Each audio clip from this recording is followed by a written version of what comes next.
Truthspresso, episode 45. Face it, we all would rather sleep in this morning. That's why God gave us espresso, to kickstart our zombified corpses into hyperdrive. And now, giving your mind and soul the morning shot of truth it craves. This is Truthspresso with Daniel Minnick.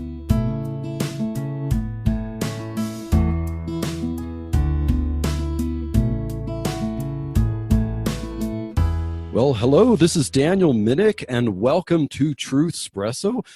We are currently doing a series on economics, and I have been discussing the basics of economics primarily from the Austrian School view, which I believe is the biblical view. And if you've been paying attention, you've been hearing me ramble on things, but I really have to consider myself a layperson, although I have been studying Austrian economics and economics in the Bible for at least about 10 years now. But I think it would be apropos to bring someone who's actually credentialed to talk about economics and maybe even get into some of the current situation that we all like to talk about as if we're experts on. But my guest today, this is a real treat for Truthspresso. My guest today is Dr. Shawn Ritenour. Dr. Ritenour is a professor of economics at Grove City College. He formerly worked as an economist at the U.S. Bureau of Labor and Statistics. He holds a BA in economics from Northwestern College in Orange City, Iowa, and a PhD in economics from Auburn University in Auburn, Alabama. He is a member of the faculty in the Foundation for Economic Education Faculty Network. He is the author of the book, Foundations of Economics, A Christian View. And most importantly of all, Shawn Ritenour is a Christian. He follows the Reformed understanding of Christian theology. And so, Dr. Shawn Ritenour, welcome to Truthspresso. Thank you very much for having me. I'm very happy to be here. So, do you want me to call you Dr. Ritenour or Shawn? You can just call me Shawn, that's fine. Okay, so Shawn, could you give me a little background about your Christian testimony for our viewers, as Truthspresso is a member of the Christian podcast community, so we like to talk about Christian topics even when we're talking about economics. Yeah, sure. I was blessed to have grown up in a family that made sure we were in church on Sundays and Sunday school. And my mom became a Christian probably before I can remember. And I, from an early age, was made aware of the gospel. And I believe it's hard to. Sometimes it's hard to put your finger on what did you really understand when you were young, but I believe I embraced Christ at a young age, but didn't fully understand everything that it meant to follow the Lord. And when I was I must have been around 15, I have an eclectic church history. I was baptized in the Methodist Church. When I was in junior high, we ended up leaving and going to a fundamentalist Baptist church for a while,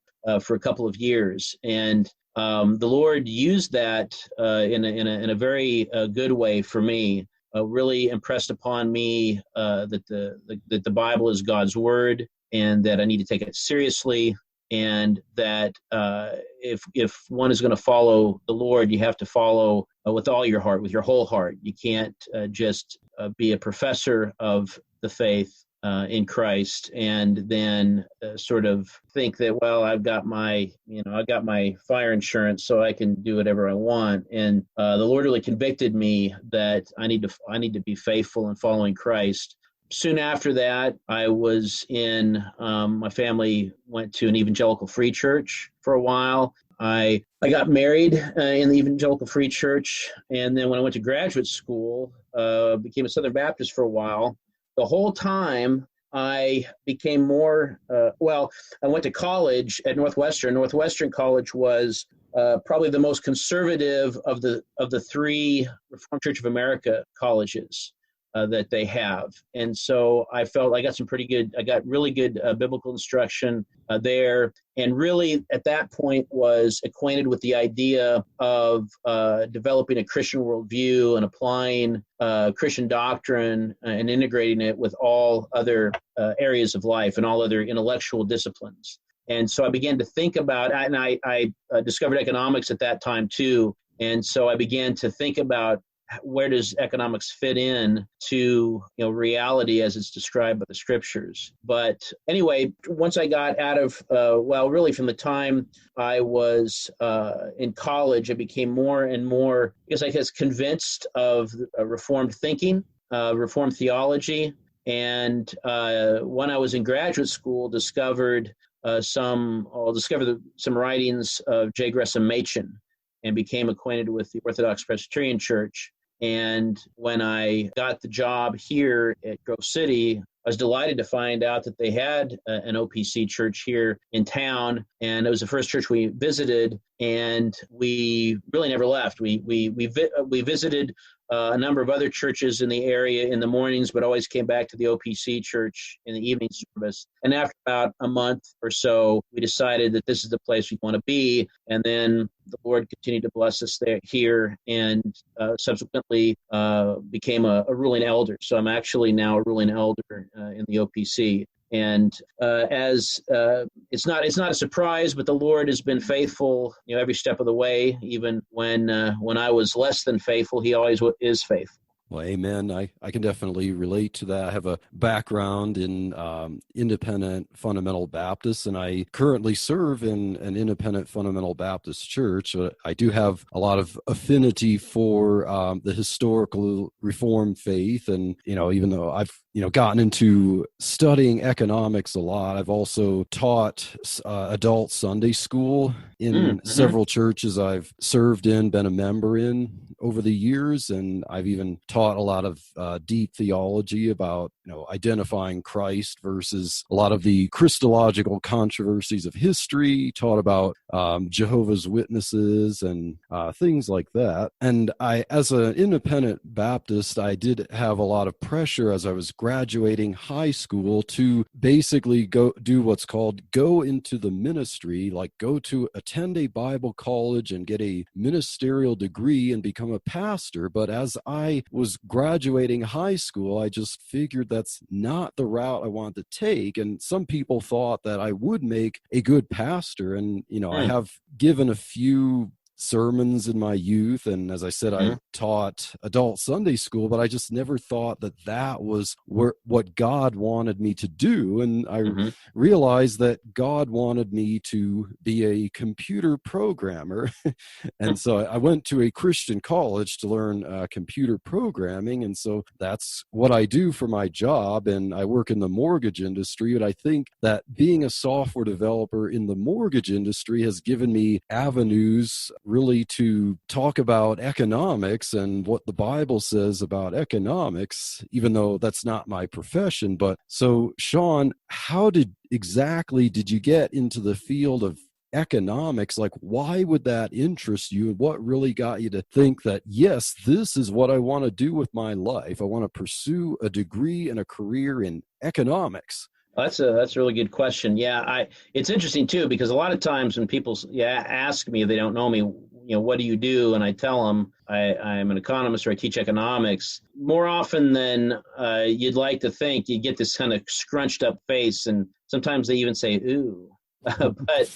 And for me, it was, I really didn't know economics. I didn't really know what the discipline was. And when I went to college, I wasn't sure what I wanted to major in. And I thought maybe I might want to work for myself in some sort of business. So I kind of went in with the idea of majoring in business administration. And the advisor that I was talking with as an undeclared, they had an advisor dealing with undeclared students. And he said, well, if you're going to major in business, you should probably take this Principles of Microeconomics class because you need to take it. And I've heard it's a pretty good class. And I said, okay. And I took it. And almost from the first day of class, I really, really just liked the discipline. I really enjoyed the kind of questions that were being asked about, well, just, basic how do markets work and what determines prices and what could cause prices to change. What happens when the government imposes price controls or price floors? What are the consequences of taxation? And all those different kind of policy questions that a number of people are familiar with.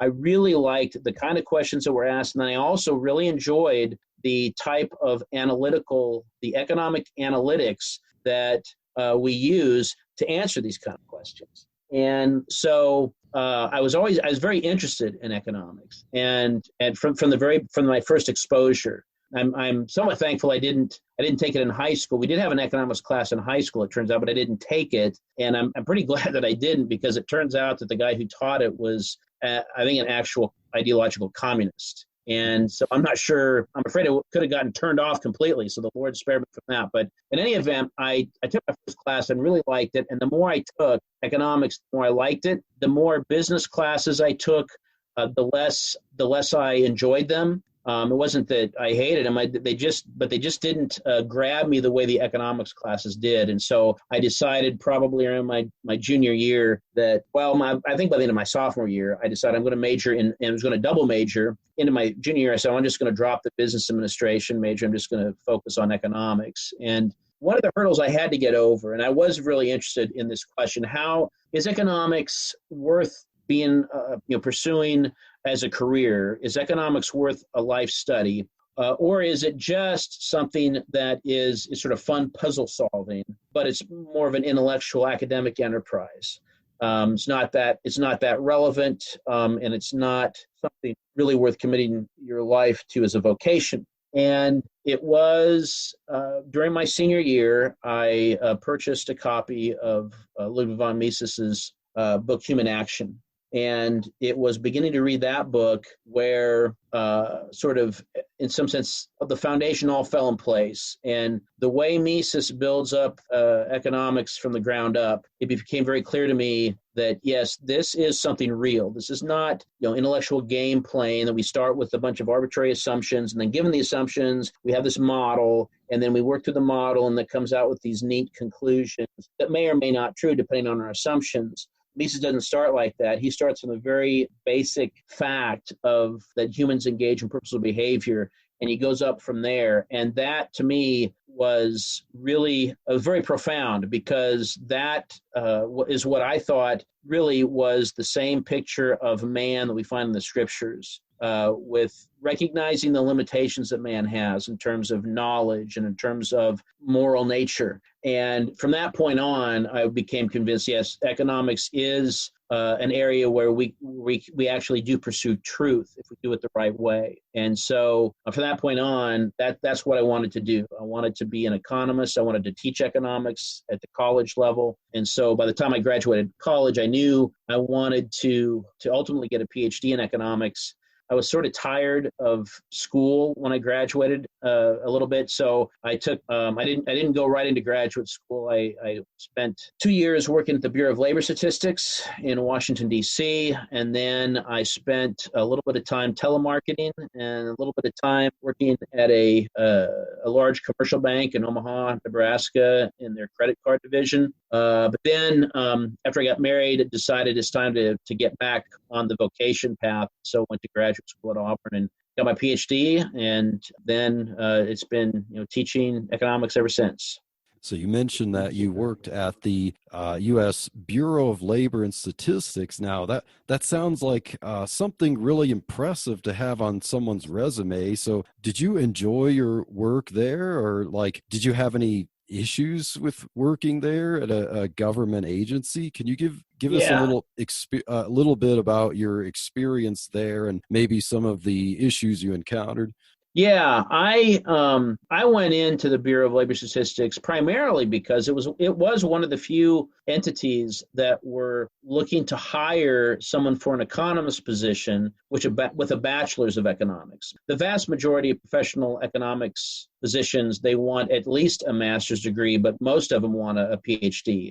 And of course, I didn't have that; I just had a bachelor's degree. But they were advertising for bachelor's in economics. And so I thought, well, let's give it a shot.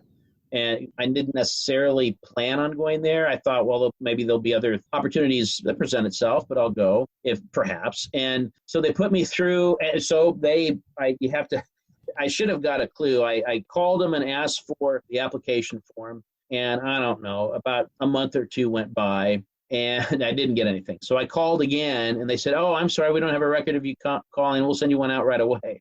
And that right there shows you a little bit about what happens in a government bureaucracy. But I did finally get it on the second time, got this big, giant application form and filled it all out and sent it in. And then they put me through a 2-day shotgun pattern of interviews. I think I spoke to approximately 21 office managers in 2 days. Some of the meetings were with 3 managers at a time, but I met a lot of people. And because there are a large number of offices within the Bureau of Labor Statistics, some, for instance, were OSHA offices, but then all of the Consumer Price Index and the Producer Price Index, those programs are produced by the Bureau of Labor Statistics. There's a large number of occupational wage surveys, and the Employment Cost Index, that's published by the Bureau of Labor Statistics. And all of those different surveys have their own office within the Bureau. And so I was interviewing with a bunch of different managers. I was able to get in a good office, and I will say the people that I worked with were very kind and pleasant, and I enjoyed them. I did not necessarily enjoy the work. The first 6 months in Washington, D.C. are pretty fun, a large part because you can go to a different museum every week. But after the first 6 months, you kind of made the rounds of the sites to see. And I'm from Iowa, so I didn't know anybody out there. I didn't really have a family. I had a pretty good church. I liked them, but I was single. And after a while, you realize on the job, well, this is all there is to it. And it was a bureaucratic job. I was there to teach or train new field economists in collecting data for the Occupational Wage Survey. Now, of course, what's interesting is I had never collected any data at all in that survey. So they sent me out a couple times to do some data collection. And, that was okay. But you really got this sense that at the end of the day, you're working to get all these statistics published. And I was left thinking, what positive good is there from all of this statistical work? One of the justifications that they would give, especially for firms that participated in the survey, I was working in occupational wage surveys, and those were not mandatory, right? So that the businesses did not have to participate in them. But one of the selling points was that, look, if you participate in them, you'll get the published data, and that might help you in making wage decisions. But by the time the data is published, it's at least 3, if not 6 months to a year old. And that's a little bit behind the curve when you're trying to maintain competitiveness. And it became very clear, too, that in the bureaucracy, you got to see all of the characteristic traits of bureaucracy and what does business organization look like when you're not constrained by the profit motive. So one of the most popular phrases that I heard uttered fairly regularly was, that's okay, we don't have to earn a profit. That was the second most popular phrase. I said the first most popular phrase was, well, that's good enough for government work. Because they know that they're not going to lose any contracts, right? They're not going to lose any customers because the people are there. The government makes their own customers in some sense. And so there's very little sense of economizing resources. So no matter how hard you worked, no matter how much you knew, it's very unlikely that you would get rewarded for it. And no matter how bad you were at your job, unless you just did something horrible like stole from the BLS, you probably weren't going to get fired either. So it really, I think, is it's very hard to maintain a really strong work ethic. It takes a tremendous strength of character to maintain a strong work ethic in that bureaucratic environment. And I don't think that that's something that's particular to the BLS. I just think that that's true about bureaucracy in general. So in other words, if something like a department or a job is run on tax revenue, so basically taking money by force from people to pay for what could be considered make work. As you said, there's no emphasis on trying to earn a profit, which is what the free market would be all about. Like your success, your failures depended upon making something or doing something that is actually needed, that people would be considered beneficial for them. But when it comes to a government bureaucracy, it's almost like a job welfare program. Would that be your experience with the BLS as an example? Yeah. Oh, yeah. In a way, absolutely. I remember one of the things that you'd hear from time to time is how big a sacrifice we were making for working for the Bureau of Labor Statistics. Working for the Bureau, because you could leave right now and go someplace else in the private sector and earn more money, get more benefits. And I mean, maybe that was true for them. I was just out of college, and so I would chuckle. I thought, I don't know where I could go and make the money I'm making with the vacation time off and the healthcare benefits that I'm making now. And I just kept thinking, well, if that's the case, what's keeping you here? Nothing's keeping anybody here. And so, quite frankly, I think that it seemed to be that there are a number of people that could have been successful in the private sector, but it was actually too costly for them to go. They had a fairly guaranteed salary with significant amount of vacation time and significant amount of holiday time and health and good healthcare benefits. That's actually not easy to walk away from. One of the reasons, I only stayed there for 2 years. And one of the reasons I decided to go when I did, if I would have stayed one more week, I would have been up for a sort of a guaranteed raise and a level movement. So I'd be moving up a couple levels. This would have been back in 1991. And I would have gotten an extra, $6,000, I think, per year that would have went with sort of the automatic movement up the level. And I knew that would have been even harder to walk away from. And so I purposed that, no, I'm not going to stay more than 2 years, because I don't want to get myself in a position where it was just too hard to walk away from the money and the benefits. I could have gotten sidetracked significantly. So I'm thankful that I didn't stay any longer than I did. I have fond memories of the people I worked with. I am thankful that I have an experience of what the bureaucracy is like on the inside. So I think I can speak about the economics of bureaucracy with a little bit of, with some authority of experience, knowing what it was really like. You mentioned Mises's Human Action, like Yes. Ludwig von Mises' book, Human Action, and that really got you thinking. Could you describe a little bit about that book and how it got you thinking, and how the philosophy of economics in Mises's work there is different from what is taught in economics today, especially in universities now, and the prevailing economics of politics in nations today, and also how you believe Mises's ideas of economics correlate with a Christian worldview? Yes. Well, as I said, in some sense, what really confirmed in my mind that economics was something that was worth pursuing was buying a copy of Mises's Human Action from the old Conservative Book Club. And I joined the Conservative Book Club because they had a special offer that I think for $10 you could get the complete works of Francis Schaeffer. And so I did that. And then they would send out, monthly flyers with featured books. And you were sort of obligated, I think, to buy 4 books over the next 3 years. And Mises' Human Action came out, and it was more expensive than their average book, but it was worth 2 selections, a required selection. So I went ahead and bought it, and I started reading it. And from the very beginning, it's very clear. He builds economics up from the ground floor. And he says that all economic phenomena is the result of humans acting, of people engaging in purposeful behavior. They have ends that they want to achieve, and they obtain means they think they can use to fulfill those ends. And he makes it very clear that economics is not about investigating whether or not the ends are right or good. So he very clearly says economics is not ethics. Ethics deals with issues of right and wrong. Economics is about how people apply their means to achieve their ends, whatever those ends may be. And so I like the fact that he wasn't coming to economics with any preconceived arbitrary ethic of his own. I mean, he had a particular ethic of his own. It was a utilitarian, so I wouldn't agree with him on the basis of his ethics. But he didn't force that, really. You can see he does argue for it in a couple of places, but his economic analysis is not driven by that.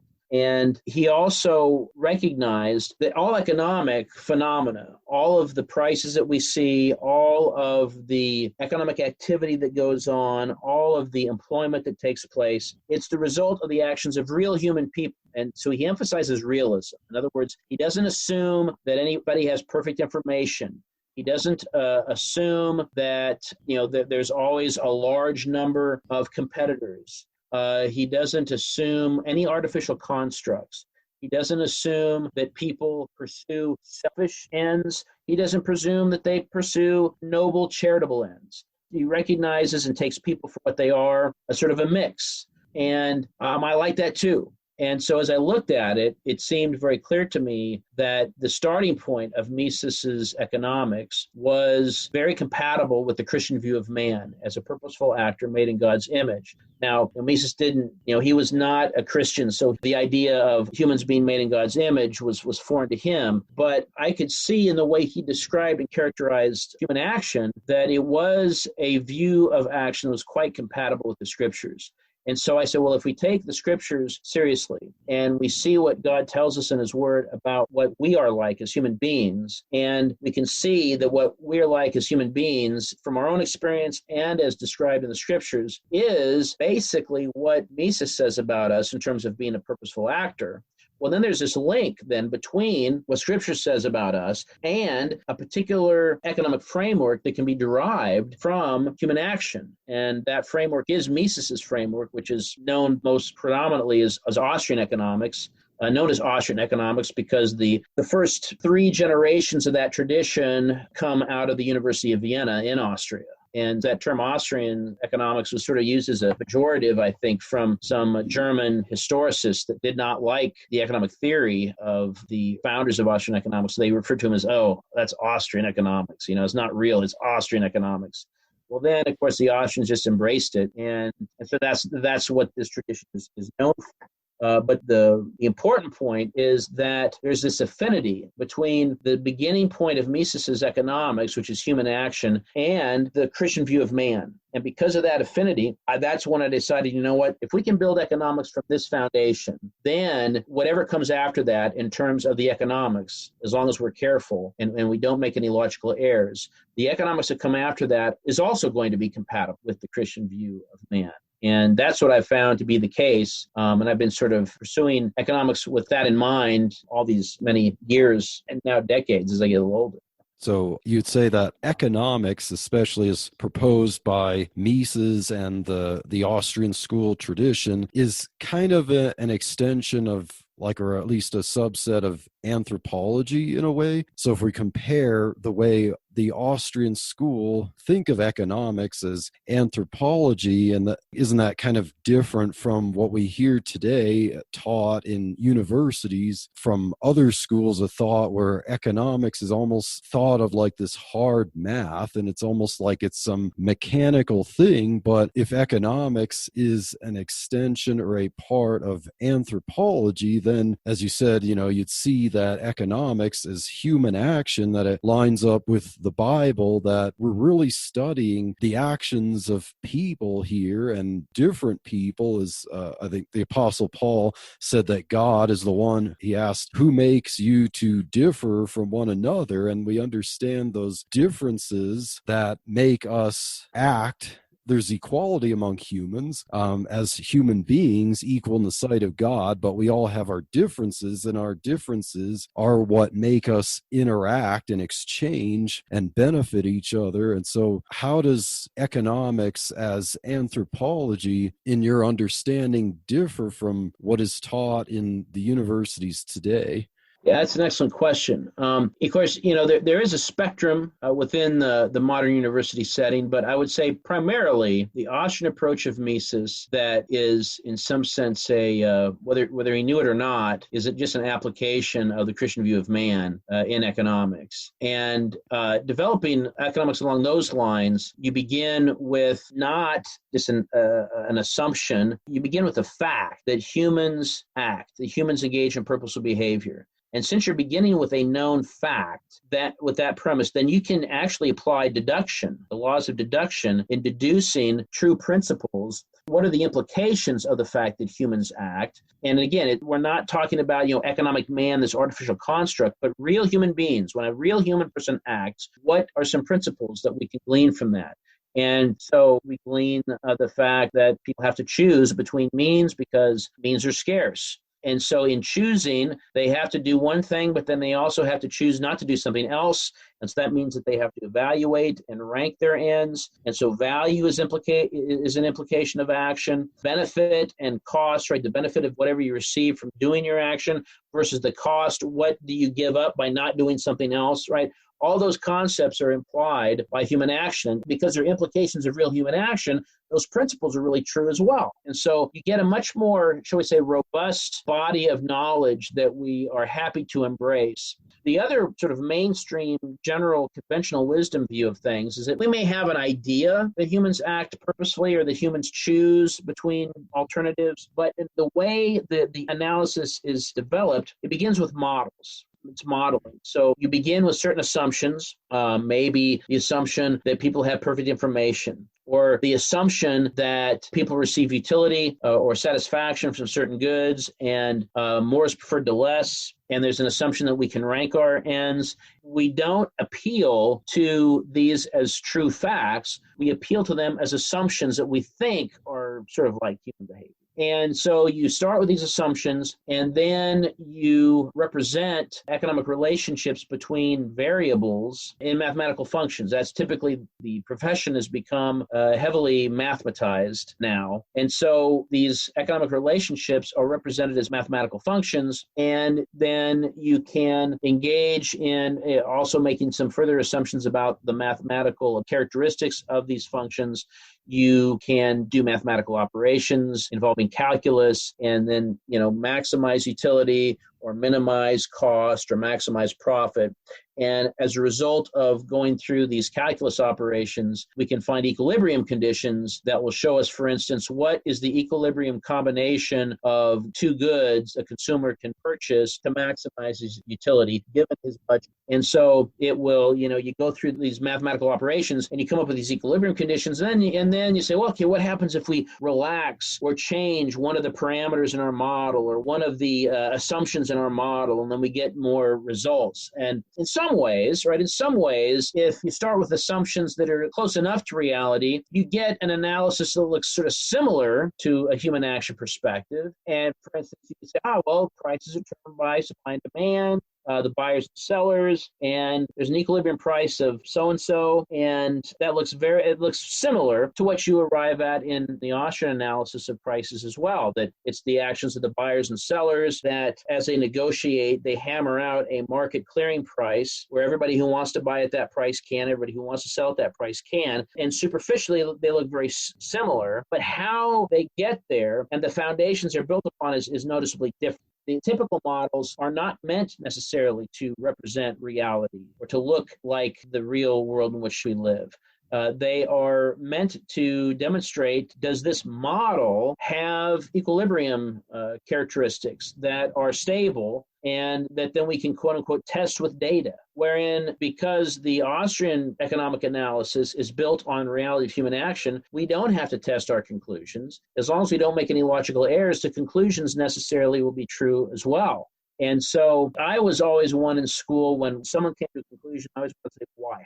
Why? Why is it the case? How do we know this? And with the Austrian perspective, you can go all the way back. You can, at every statement, say, well, why is the price where it is? Well, it's because of the preferences of the buyers and the preferences of the sellers. Well, what would happen if the price was higher? Well, the buyers would buy less. Why? Because of the law of marginal utility, which says that if the quantity of the good increases, the marginal utility of the good falls. Well, why is that the case? Well, it's because of the nature of human action. Oh, okay. Well, why is that important? Well, because that's what humans are. By nature, they act. And so you can go back to the very foundation of the analysis, and there's a causal link that links the foundational premise with all of the rest of the economic laws that we're actually discovering. And you don't have that type of foundational link in the same way in the conventional quantitative analysis. In fact, you have equilibrium conditions and results of the analysis that are only as good and only as relevant as the assumptions of the models. And a lot of the assumptions are very unrealistic indeed. And so, I remember studying that some in graduate school. And there were times when you're reading through this model and say, well, let us, assume this and assume that and assume the other thing. And you get done with this list of 4 or 5 assumptions and you're left thinking this is completely divorced from reality. But you have to kind of learn the model anyway.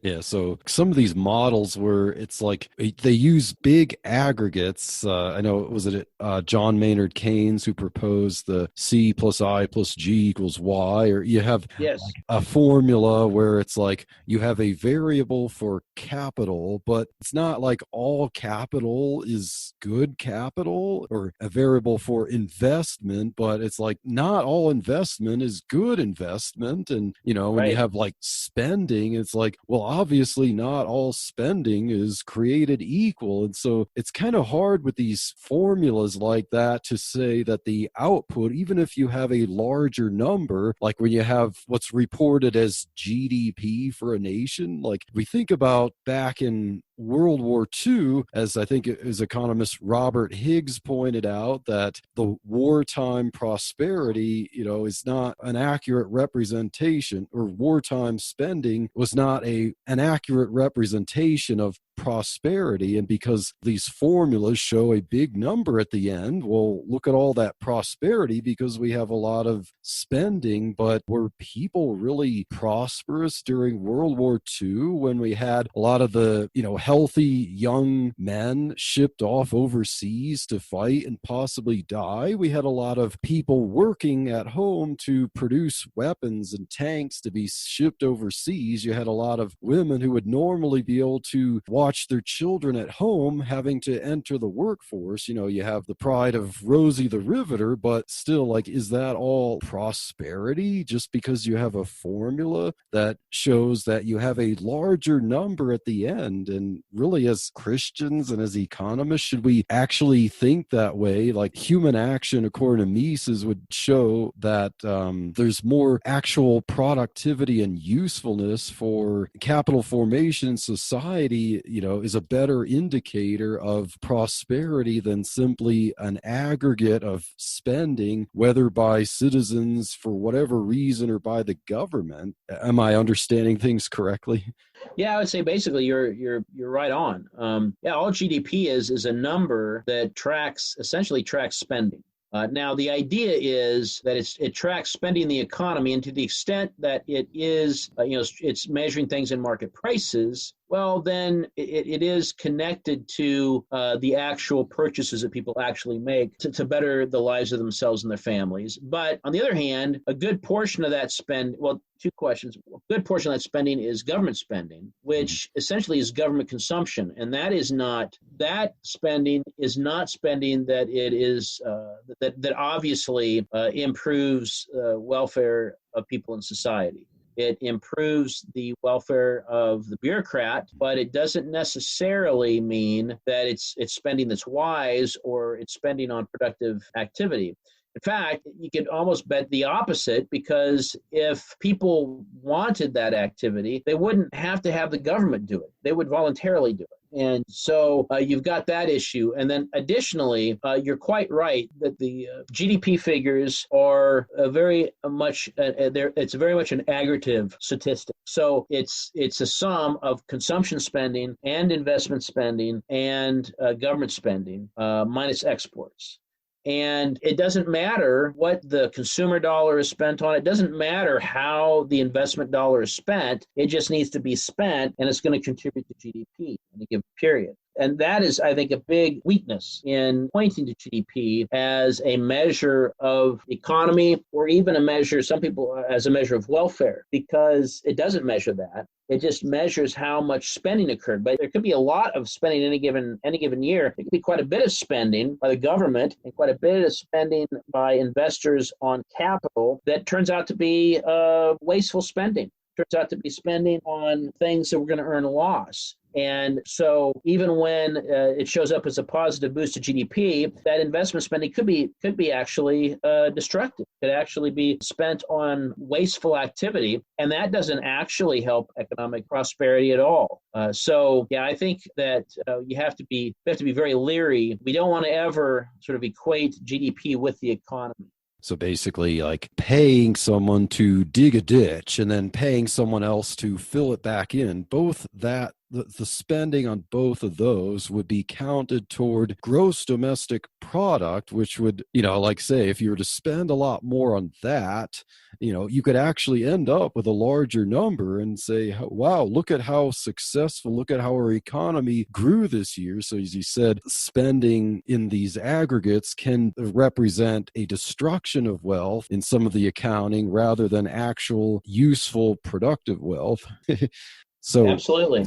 So I want to get back to my next question. I want to get back to the Bible and Austrian economics as it relates to other schools of economics. So in the 10 Commandments in Exodus 20 verse 15, we have thou shalt not steal. So the Bible clearly seems to support the idea that people actually own things. They have private property. And verse 17, thou shalt not covet thy neighbor's house, thou shalt not covet thy neighbor's wife, nor his manservant, nor his maidservant, nor his ox, nor his donkey, or anything that is thy neighbor's. And so part of the Decalogue is this command not to steal, but then finally not to covet, which is to desire what other people have, that you either have no right to it or you have not earned it. And it's interesting that the Bible says a lot about covetousness. The Apostle Paul in Romans 7:7 said that he didn't even realize that he was a lawbreaker until he realized that the law said, thou shalt not covet. Ephesians 5:5, Colossians 3:5 equate covetousness with idolatry, which really makes covetousness a violation of both tables of the law. Right.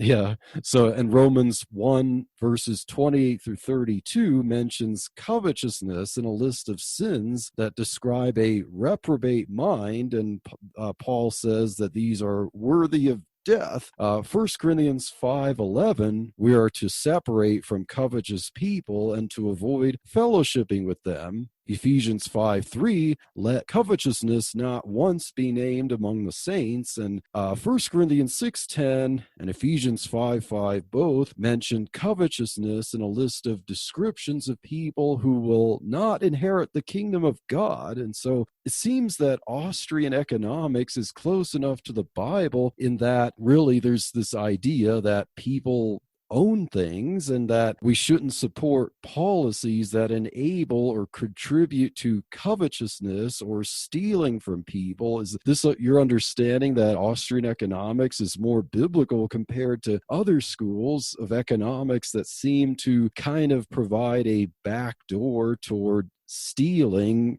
allegedly to improve the economy? Right. Yeah, that's a good point. There are different perspectives on this issue, on the basis for private property, that is what you're talking about, amongst Austrians. Mises himself was sort of a utilitarian, and so he thought that the vast majority. He thought what he was doing was simply describing the way things are. And he said that it's his work, even on private property, was not necessarily connected to his ethics, but he was just saying that it is the vast majority of people in the world prefer life to death. They prefer prosperity to poverty. They prefer a human flourishing to cultural ossification. And he thought that the achievement of civilization is the result of the market division of labor and capital accumulation.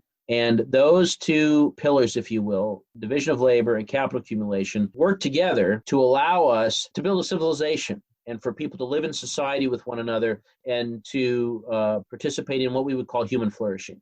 Now, all of that activity has to be coordinated somehow, right? It doesn't just happen automatically like the models would have us speak. Human beings have to allocate resources certain ways. Now, how do we do this? We've seen from socialist experiments that it's bound to fail. Socialism is bound to fail. They can't do it efficiently. But entrepreneurs do it efficiently, right? We use entrepreneurs, and these entrepreneurs use market prices to calculate profit and loss, and hence they have a way to direct scarce factors of production, scarce land, labor, capital goods towards the production of goods that are most highly valued in their use.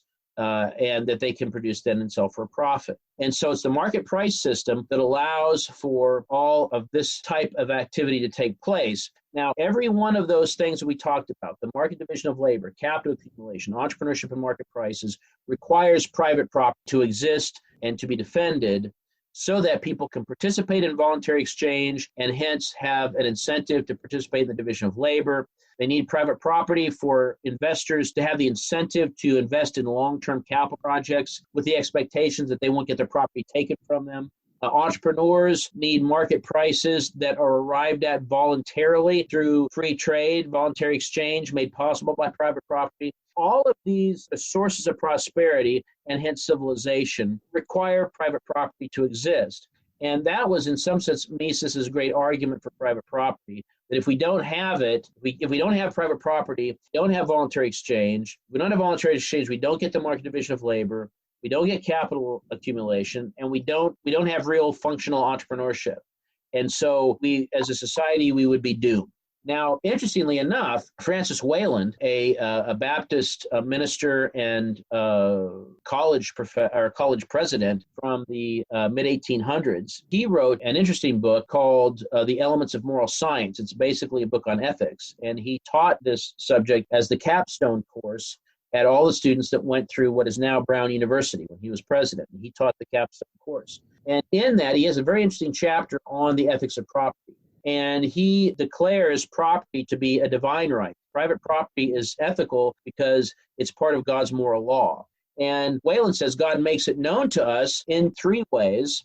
One, in our natural conscience, right? We just know that it's wrong to steal, and we know that we are offended, not just inconvenienced, but somebody does us wrong when they steal from us. So we just know from natural conscience. And then he says we also know that private property is ethical and part of God's moral law because of the general consequences of having private property or societies that don't have private property. And he points out when societies don't have private property, they must exist in poverty and squalor and wretchedness. But those societies that do maintain and defend and hold private property sacrosanct, they are the ones that are prosperous because it provides all of this incentive that I've already talked about and all of the ability that I've already talked about to participate in productive activity, the division of labor, et cetera, et cetera. And then finally, he says, on top of all that, we know that private property is part of the moral law because of what God tells us in his word, in accordance with the scriptures that you've already read in this podcast. And so as I would put it, the economics of the case is part of, shall we say general revelation. And it shows, the economic analysis of property shows how private property is beneficial to human civilization. And the scriptures show us that it's part of God's moral law in a way, again, that God's creation in some sense fits very well with his moral law. And the more we keep God's moral law, the more prosperous we can be. And so that, again, I think is an affinity there where with Austrian economics, not that the Austrians embrace private property based on the scriptures, but the recognition of the benefits of private property and the negative consequences of market interventions and having your property stole from you. All of that is basically a sort of a general revelation demonstration in the created order of God's moral law and the benefits thereof. So this is kind of like what you're talking about. I listened to watched your lecture that you gave at the Mises Institute about Austrian economics and common grace. Could you just briefly discuss the theory of that? Sure. Yeah, I would say that common grace is this idea that an understanding of common grace is an understanding that God is gracious. God is gracious in a special way, in a saving way, to those people He saves. But then He's also gracious to people in general by, for one, not wiping us off the face of the earth the minute we sin, but allowing us to live and breathe. That's grace. He would be perfectly justified in having us experience His wrath right now, but He graciously allows us to live, and He allows us to participate in some of the benefits of life. And part of the benefits of life is discovering certain aspects of His creation. And I would argue that that's essentially what happened with Mises. Mises was not one who embraced Christ, sadly, but he was one who was able to discover this way of looking at economics and building upon his teachers that came before him, Karl Menger and Eugen von Bombaver. But he was able to develop this body of economics that not explicitly, self-consciously built on Christian foundations, but nevertheless was built on a view of man that really was a Christian view of man in reality, if not self-consciously so. And so I think that that's a case where the reason we can, that's what I would consider God's common grace, that even though Mises was not a Christian and therefore didn't have the mind of Christ, God allowed him to discover something that is compatible, very much compatible with God's special revelation that we know to be true as inspired by the Holy Spirit. So, Shawn, I want to get to the last point of our discussion, which I'm sure we're all rather tired of having to talk about, but you wrote your book, Foundations of Economics, A Christian View, and I know we're probably all tired of talking about this current pandemic and all the politics around it and the economics, really the economic problems that are occurring as a result of it. And so, as a Christian economist with a PhD in economics, what are your thoughts about basically state governments are handling this pandemic? Are there any problems with the economy? Do you think there's overreach? And do you have any thoughts about where you think things might be going and what the road to recovery might look like? Oh boy, yeah, those are all good questions. I opened Pandora's box. It's hard. It's really hard to answer that. That's yes.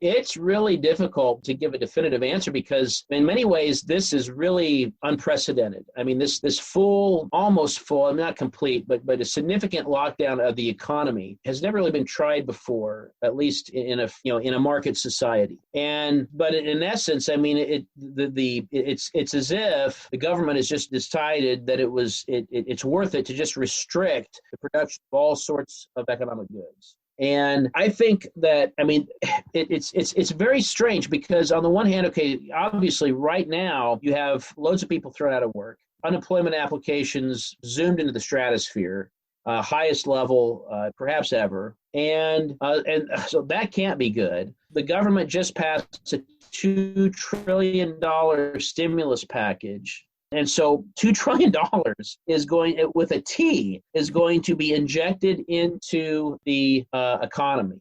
And where's that money coming from? Well, it's not going to come all from taxes because the tax revenues aren't going to be that hot. I mean, because most of tax revenue is funded by income tax. When incomes have collapsed because economic activity has collapsed, income tax is going to be really, really thin. So it's going to be borrowed, and that's going to cause interest rates to go up. Well, the government doesn't want that. The Federal Reserve doesn't want that. So the Federal Reserve has already acted to provide, loads and loads of liquidity, bank reserves into the financial system. And again, we're talking trillions of dollars. That money then gets lent directly to the government through the banking system. We're essentially monetizing the debt, monetizing the payments. And so that money is all going to get into the hands of the people at the same time that we're cutting back on production. So in general, there will be lower supplies of goods available. It won't be universal, but in general, lower supplies of goods and increased demand for goods because of because of the new money.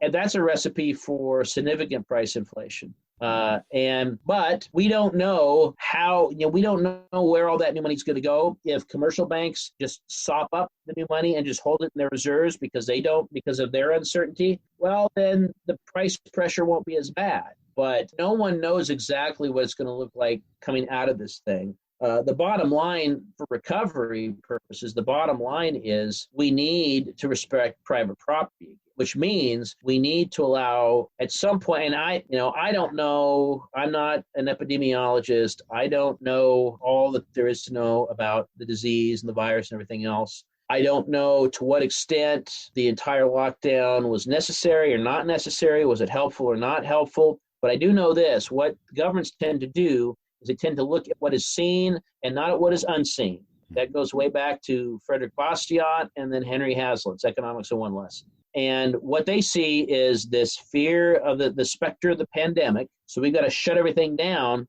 What they don't see, what they don't think about long term is the consequences. What are the economic consequences of this? And they're not pretty. We know, historically anyway, that on average in the United States, for every 1% that unemployment increases, the suicide rate goes up by 1%.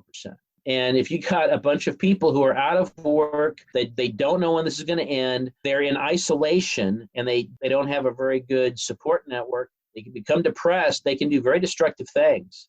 And it's just, those are the kind of things that I think people sort of forget about.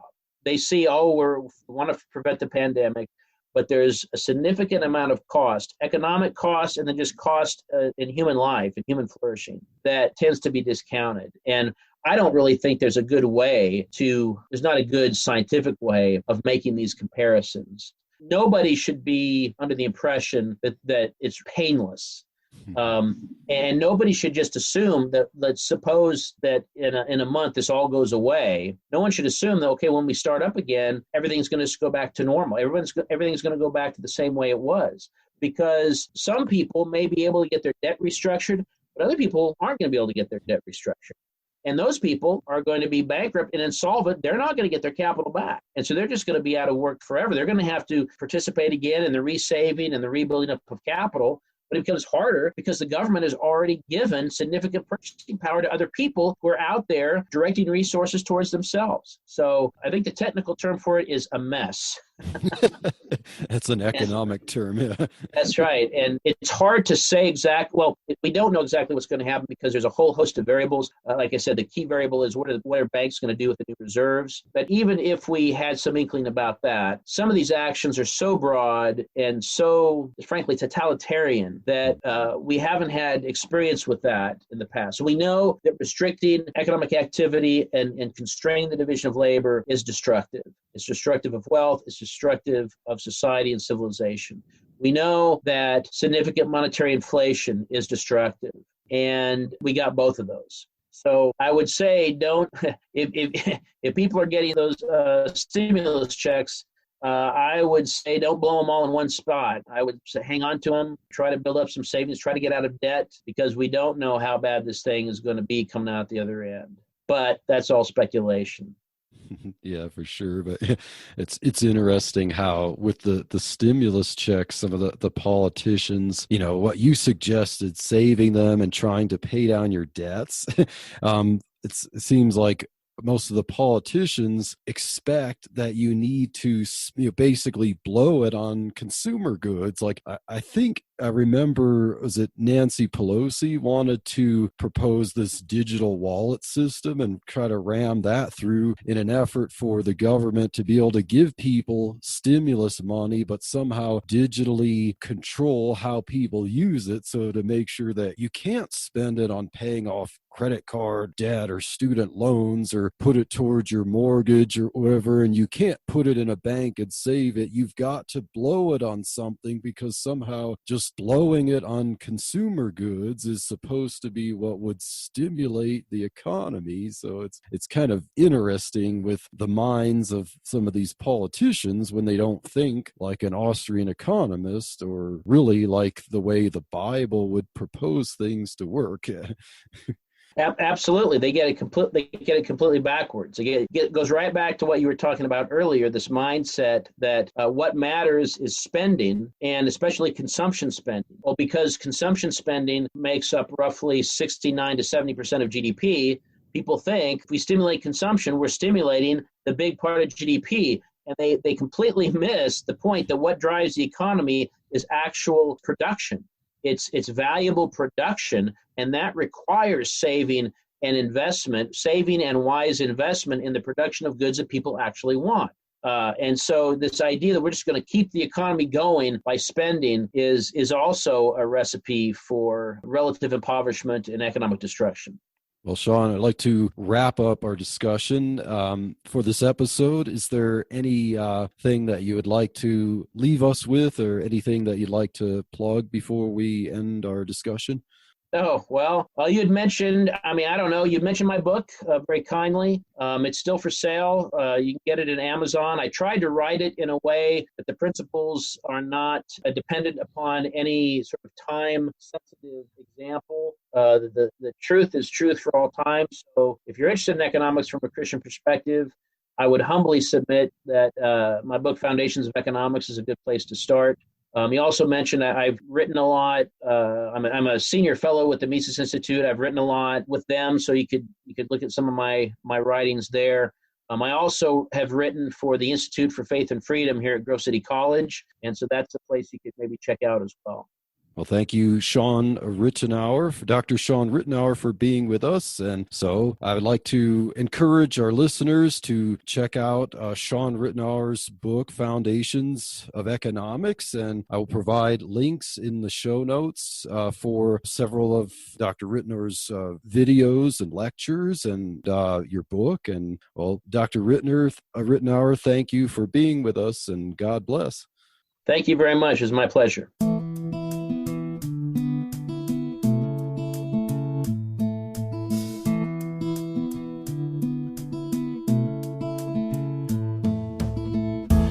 Thank you for waking up with Truth Espresso. Good morning, and God bless your day. Hey friends, Daniel Minnick here again.